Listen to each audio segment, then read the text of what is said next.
Hey Cats fans, Ben Reeve here from The Hoop Show. Yet again, it is Tuesday. What is it? Tuesday the 15th of November. Goodness me, we're getting close to Christmas.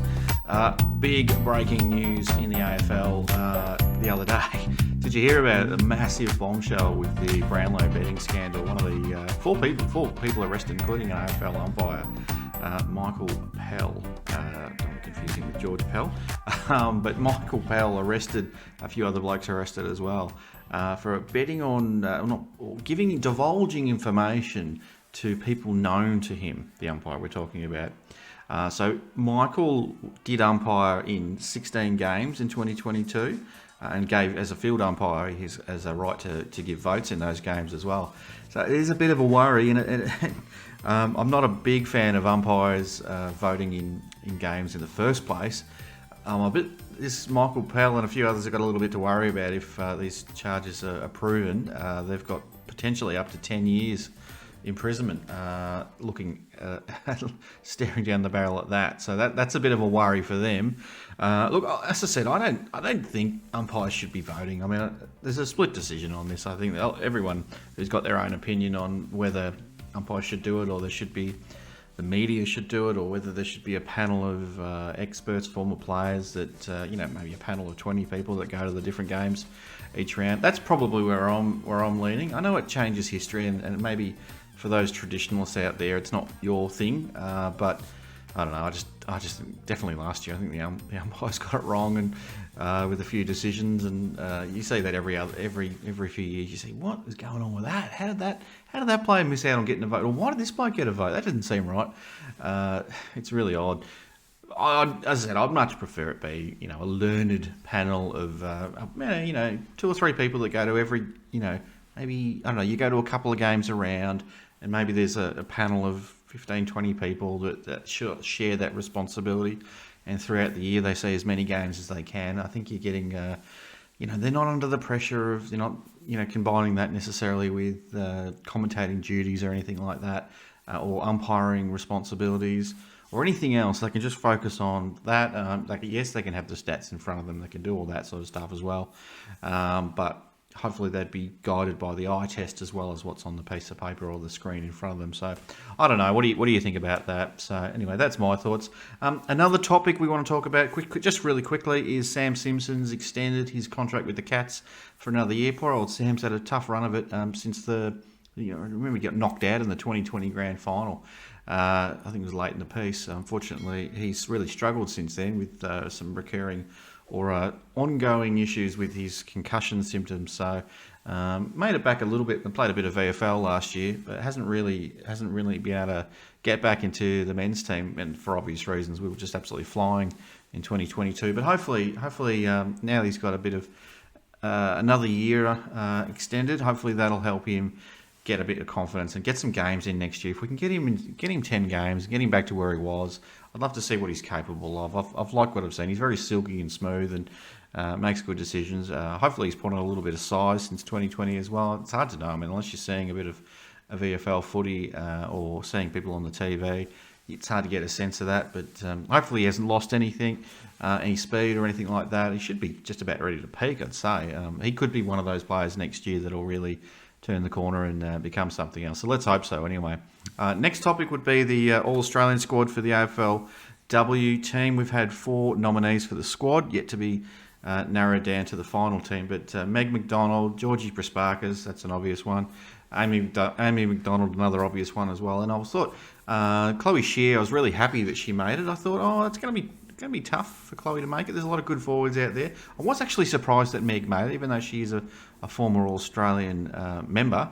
But good to see 4 of them get it. I think it'll end up being Georgie, definitely, possibly Amy. I'm actually going to err on the side of we might get 1 out of the 4. I know that's not ideal. You'd at least want to halve it, but that's where I'm leaning towards at the moment. I think definitely Georgie Prasparkas will get a nod. Hopefully Amy McDonald as well. I don't think Meg will. I'm pretty confident she won't, but I could be surprised. I love Meg, but Chloe Shear could be a dark horse if it goes the other way. And then, okay, I can't imagine Geelong, didn't make it past the first round of the finals, gets 3 All Australians. I don't think that's going to happen. I think we'll be happy with 1 or 2. One's probably being realistic, 2's being something that you'd hope for. So anyway, we've got 4 players in the squad, so hopefully one of them gets a bit of a look. Our next topic is Conor McKenna. Now, there was a bit of talk after the season wrapped up that he was going to return from retirement, come back from Ireland, maybe want to play with Geelong. Geelong might have been a good fit for him with Tui and Mark O'Connor in the squad already, 2 Irish premiership players on the one side.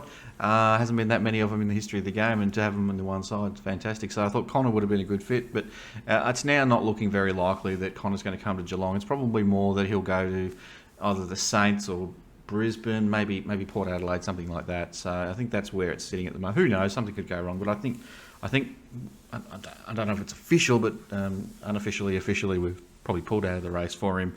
We've got some other priorities moving forward. We've got a lot of new guys into the club already that we need to give some opportunities to. So it might be asking too much, or maybe we can't make that promise to him that he's going to get enough game time, and maybe he can get promises or a stronger commitment from elsewhere. So if that's the case to him, then all the best. All right. So last topic of the day is copycat Ds. Now, who would have thought Geelong's rucking structure would be the envy of the AFL? Who would have thought? You got your Reece Stanleys and your Mark Blitzarves, who was apparently gone from the AFL a few years ago when they changed the third man up rule. Remember all that talk? Now he's, I don't know how many times club best and fairest, all Australian, all that sort of stuff. So but now apparently the Geelong way of sharing our ruck load is the way to go. Let's not forget Tom Hawkins as well in the inside 50 ruck responsibilities. But yeah, you got Reece. When Reece is up and going, he's pretty good. He's still a little bit form can fluctuate, probably more than anyone in our best 22. I think that's probably fair to say. But he did have a pretty good year. I think one of his best years Reece did. So I'm really glad that he had. I wouldn't say he had a good run with injury because he was carrying a lot of niggles, but he was probably more consistent this year than what we've seen from him in the past, and he did stand up really well. Maybe not in the first final, but the prelim and the grand final, I thought I was really impressed with his game. So yeah, now you've got Max Gawn and Brodie Grundy from Melbourne that are, going to maybe do something similar to what Geelong's doing and replicate the winning formula.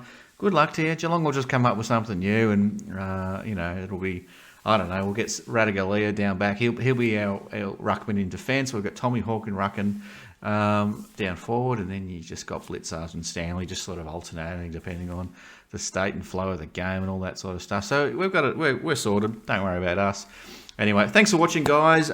If you haven't already, please subscribe to The Hoop Show on YouTube. Every subscriber helps us get to our milestone mark of 500, which we want to get to by the end of this year. So if you can help us get there, much appreciated. Would really appreciate that. It does help the channel, all that sort of stuff. Don't forget to like and subscribe and like and comment in the chat as well. If you're feeling extra generous though, or if you're just curious, maybe go on and check out our Patreon page as well. So we are doing we've got some interesting things that we want to announce on that page pretty soon, which we will eventually share with the people on the subscribers on YouTube as well. But there'll be some big announcements dropping on our Patreon site in the next few weeks. So I'll share some more about that on the socials in the next little bit. Anyway, that's it for me. Hope you're enjoying your week so far. It is only Tuesday, but a bit light on with Cats content. We'll do a little bit more, as you could probably tell from this episode. We'll cover a bit more of general AFL news as we go along. There'll be some things coming up soon towards the end of the month. What is it? Nearly end of the month. We're coming up to the draft, so we'll probably have a big episode about that. I think we've got the top 7 pick and then a few other picks as well. So we'll see how we go with what we pick up in the draft there. Hopefully, I really want to get Jai. Can we please get Jai? That'd be great. I want to get him. The next Selwood, the next Joel Selwood. We must have him. Anyway, that's me done. I'm out. I'll see you on the next one. Take care, everyone. Ciao.